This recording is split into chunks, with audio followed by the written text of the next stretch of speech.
Welcome back. The Africa Investment Forum gets underway in Johannesburg tomorrow, and one of the organizers, the African Development Bank, says the conference is oversubscribed with business people from all over the world showing interest to invest in Africa. AFDB President Akinwumi Adesina told the SABC that the forum is a unique transaction-oriented platform where investment deals will be brokered along with discussions making investing in Africa easier. The African continent's untapped markets and a growing middle class make it an attractive investment destination.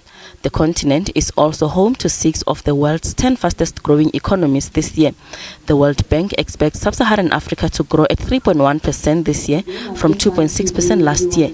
Growth in the region is weighed down by continued slow growth in the 2 largest economies, Nigeria and South Africa. African economies are primarily exporters of raw materials and importers of processed goods, but there is realization that economies need to diversify to be able to increase trade amongst each other as well as build buffers against cyclical changes. The infrastructure deficit and perceptions of risk are other hurdles that have constrained trade. We have to help to reduce the risk, to mitigate the risk. So we have, pulling our resources together with African DFIs, developing finance institutions, and global financial institutions. So whether it's project risk, market risk, financial risk, or even political risk, we will de-risk those. And what is exciting about this as well is that we have several heads of state been here invited by His Excellency President Cyril Ramaphosa. What does that mean? That means Africa is open for business. That means Africans want to reform their business investment and regulatory environment. And Africa, by the way, is leading the world when it comes to opening up in terms of business. So what we're trying to do is just make it easier for investors to land their investments in Africa, let me say, in a very organized, smooth, and well-de-risked manner. Small and medium enterprises will also get a special focus at the conference. I have never seen anybody that really starts a business and intends to fail.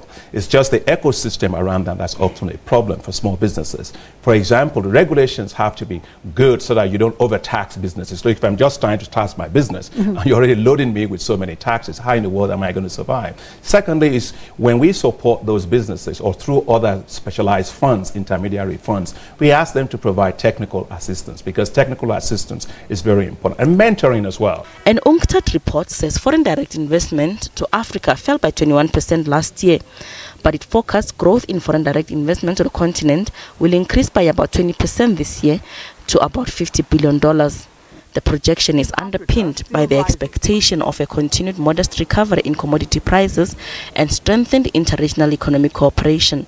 SABC News, Johannesburg.